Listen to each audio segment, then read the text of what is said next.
କଲୁରେଇ ବେଣ୍ଟ କଥା। ବୁଢ଼ୀଟିଏ ଦିନକର ଘର ଓଳାଉ ଓଳାଉ କଲରା ମଞ୍ଜିଟିଏ ପାଇଲା। ତାକୁ ନେଇ ଦୁଆରେ ମନ୍ଦା ଖୋଳି ପୋତି ପକାଇଲା। ସେଥିରେ ମନ୍ଦାଏ ପାଣି ଦେଇ କହିଲା, କଲରା ମଞ୍ଜିରେ କଲରା ମଞ୍ଜି, କାଲିକି ଯଦି ତୁ ଗଜା ହୋଇଥିବୁ ତ ହୋଇଥିବୁ, ନହେଲେ ମାମୁଁ ଘର କଟୁରୀରେ ତୋତେ 2 ଗଡ଼ କରି ହାଣିବି। ତହିଁଆର ଦିନ ଦେଖିଲା ବେଳକୁ ସତକୁ ସତ କଲରା ମଞ୍ଜିରୁ ଗଜାଟିଏ ବାହାରିଛି।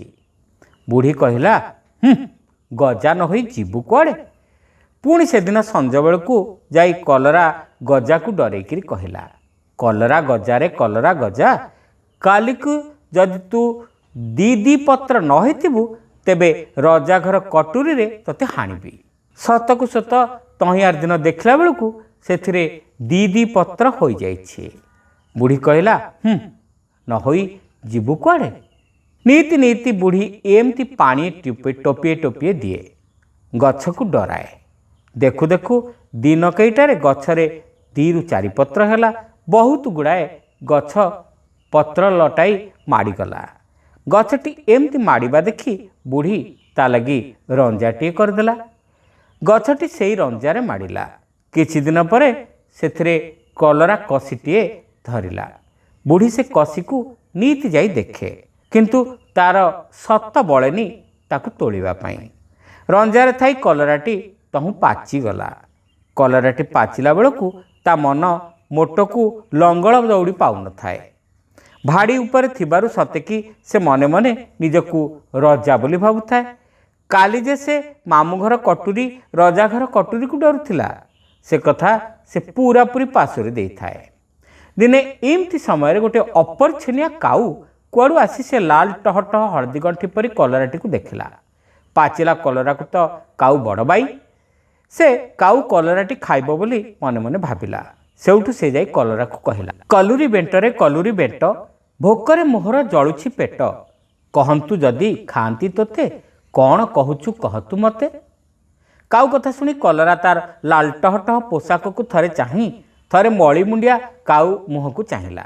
ପରିହାସ କରି କହିଲା, ଖାଇବାକୁ ତତେ ମନା କରୁନି ଯେ, କିନ୍ତୁ ତା ଆଗରୁ ତୁ ଯା ଅମୁହାଁ କୂଅରେ ଥଣ୍ଟ ଧୋଇ ଆସିବୁ। କଲରା କଥା ଶୁଣି କାଉର ମନ ଆକାଶରେ ଉଡ଼ିଲା।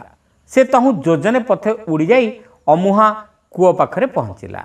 ଆଉ କୂଅକୁ କହିଲା, ଦେ କୂଅ ଦେ ପାଣି ଧୁଏ ଥଣ୍ଟ, ତେବେ ଯାଇ ଖାଇବି କଲୁରୀ ବେଣ୍ଟ। କୂଅ ତହୁଁ ଆରେକ। ସେ କହିଲା, ତୁ କୁମ୍ଭାର ଘରୁ କଳସି ଆଣିଲେ ମୁଁ ପାଣି ଦେବି। କାଉର ମନ ତ ଯାଇ କଲରା ଠେଇଁ ଲାଗିଛି। ସେ ଏଥର ଉଡ଼ି ଉଡ଼ି ଯାଇ କୁମ୍ଭାର ଘରକୁ ଗଲା।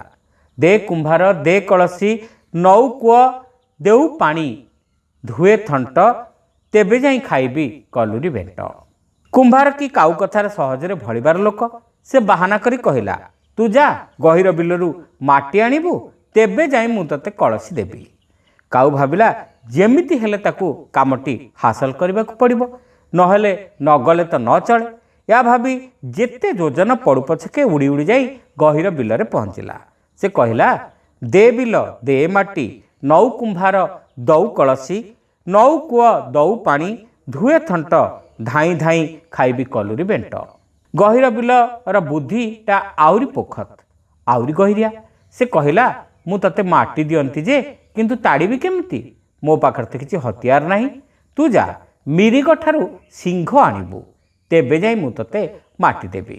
କାଉ ତହୁଁ ମିରିଗ ପାଖକୁ ଗଲା। କହିଲା, ଦେ ମିରିଗ ଦେ ସିଂହ, ନଉ ବିଲ ନଉ ମାଟି, ନଉ କୁମ୍ଭାର ଦଉ କଳସି, ନଉ କୂଅ ଦଉ ପାଣି, ଧୁଏ ଥଣ୍ଟ, ଧାଇଁ ଧାଇଁ ଖାଇବି କଲୁରୀ ବେଣ୍ଟ। ସେ ମିରିଗର ବି କାହାକୁ ଟିକେ ଖାତର ନାହିଁ। ସେଇଟା ପୁଣି ସବୁଠୁ ବଳି ଲାଞ୍ଚୁଆ କୁତୃପାଞ୍ଚିଆ। ସେ କହିଲା, ତୁ ଆଗ ଯା କାଳି ଗାଈଠାରୁ କ୍ଷୀର ଆଣ, ମୁଁ ପିଏ, ତେବେ ଯାଇ ତତେ ସିଂହ ଦେବି। କାଉର ଦୁଃଖର ଶେଷ ନାହିଁ। ରାତି ପାହିଲା ବେଳକୁ ପୁଣି ମାଡ଼ି ଆସୁଛି ରାତି। ଧାଇଁ ଧାଇଁ ଡେଣା ଦୁଇଟି ତାର ଥକି ପଡ଼ିଲାଣି। ଯା ହଉ ପଛକେ ସେ ପୁଣି ଧାଇଁଲା କାଳି ଗାଈ ପାଖକୁ। ଯାଇ କହିଲା, ଦେ କାଳି ଗାଈ ଦେ ଦୁଧ, ପିଉ ମିରିଗ ଦେଉ ସିଂହ, ନଉ ଗହୀର ଦଉ ମାଟି, ନଉ କୁମ୍ଭାର ଦଉ କଳସି, ନଉ କୂଅ ଦଉ ପାଣି, ଧୁଏ ଥଣ୍ଟ, ତେବେ ଯାଇ ଖାଇବି କଲୁରୀ ବେଣ୍ଟ। କାଉ ଭାବିଥିଲା ଗାଈଟା ସୁଧାର ହେଇଥିବ। ତା ହାରି ଗୁହାରି ଶୁଣିବା ମାତ୍ରକେ ସେ ତାର ଦୁଃଖ ବୁଝିବ, ତାକୁ ଦୁଧ ଟୋପେ ଦେବ। କିନ୍ତୁ ଗାଈ କାହିଁକି ତା ଗୁହାରି ଶୁଣନ୍ତା? ତାର ଉପରକୁ ଯେତେ ରହିଲେ ବି ସେ ତ ଲାଞ୍ଚ ଘୁଷ ଖାଇଲା ବାଲା। କାଳିଗାଈ କହିଲା, ମୁଁ ତତେ ଟୋପେ ଦୁଧ ଦିଅନ୍ତି ଯେ, କିନ୍ତୁ ତୁ ହିଡ଼ରୁ ଯାଇ ଘାସ ଆଣିଲେ ମୋତେ ଦେଲେ ମୁଁ ତତେ ଯାଇ ଦୁଧ ଦେଇପାରିବି। କାଳିଗାଈ ଠାରୁ ସେ କଥା ଶୁଣି କାଉ ଲମ୍ବା ନିଶ୍ୱାସଟିଏ ପକାଇଲା। ଏଇନେ ପୁଣି ଯାଇ କେଉଁଠି ହିଡ଼ ଖୋଜିବ? ହଉ। ପୁଣି ସେ ଗୋଟିଏ ଗୋଟିଏ କରି ଚାଲିଲା। ଯାଇ ଯାଇ ହିଡ଼ ପାଖରେ ପହଞ୍ଚିଲା। କହିଲା, ଦେ ହିଡ଼ ଦେ ଘାସ, ଖାଉ କାଳିଗାଈ ଦଉ ଦୁଧ, ପିଉ ମିରିଗ ଦଉ ସିଂହ, ନଉ ଗହୀର ଦଉ ମାଟି, ନଉ କୁମ୍ଭାର ଦଉ କଳସି, ନଉ କୂଅ ଦଉ ପାଣି, ଧୁଏ ଥଣ୍ଟ, ତେବେ ଯାଇ ଖାଇବି କଲୁରୀ ବେଣ୍ଟ। ହିଡ଼ ପାଖରେ ଛେଳିଟୁ ମେଣ୍ଢା ଯାଏ କେତେ ଜନ୍ତୁଙ୍କର ଭିଡ଼ ଲାଗିଛି। ତାର ବା ବେଳ କାହିଁ ଏ ଛାରଛିଖର କାଉର କଥା ଶୁଣିବା ପାଇଁ? ଅନେଇ ଅନେଇ କେତେବେଳକେ ସେ କାଉର ଗୁହାରି ଶୁଣିଲା।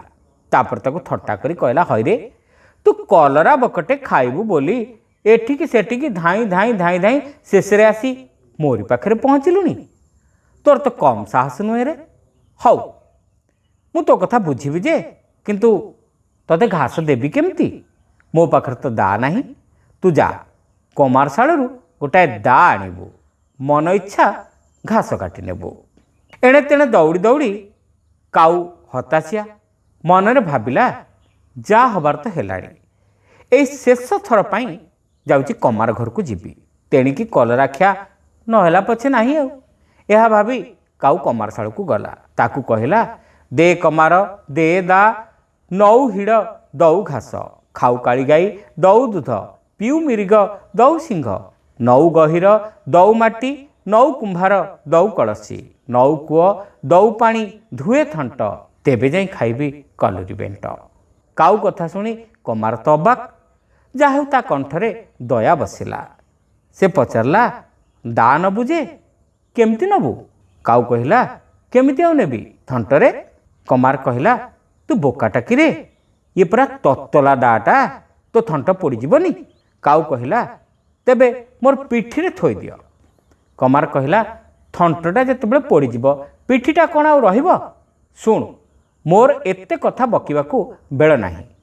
କେଉଁଥିରେ ନେବୁ ଶୀଘ୍ର କହ, ନଚେତ୍ ତୁ ତୋ ବାଟ ଦେଖ। କମାର କଥା ଶୁଣି ଦୁଃଖ ଓ ହତାଶରେ କାଉ ଏକଦମ ଘାବରେଇ ଗଲା। ସ୍ୱର୍ଗକୁ ନିଶୁଣି ନାହିଁ କି ବଡ଼ ଲୋକଙ୍କୁ ଉତ୍ତର ନାହିଁ। ଏ ବେଳରେ କେମିତି ହେଲେ ସେ ତତଲା ଦାଟାକୁ ନେଇପାରିବ? ତା ମୁଣ୍ଡରେ କୌଣସି ବୁଦ୍ଧି ଜୁଟିଲାନି। ଅନ୍ୟ ଉପାୟ ନ ଦେଖି ସେ ତରବରରେ ବେକଟା ଦେଖେଇଦେଲା।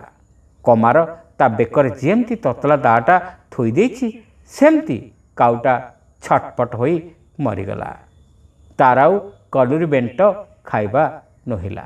ଶ୍ରୋତା ବନ୍ଧୁ, ଇଏ ହେଉଛି ଆମର ଓଡ଼ିଶାର ଲୋକକଥା କଲୁରୀ ବେଣ୍ଟ। କଥାଟି ଆପଣମାନଙ୍କୁ କେମିତି ଲାଗିଲା କମେଣ୍ଟ କରି ନିଶ୍ଚିତ ଜଣାଇବେ। ଚ୍ୟାନେଲରେ ନୂଆ ହୋଇଥିଲେ ସବସ୍କ୍ରାଇବ୍ କରିବାକୁ ଭୁଲିବେ ନାହିଁ। ରହିଲୁ, ନମସ୍କାର।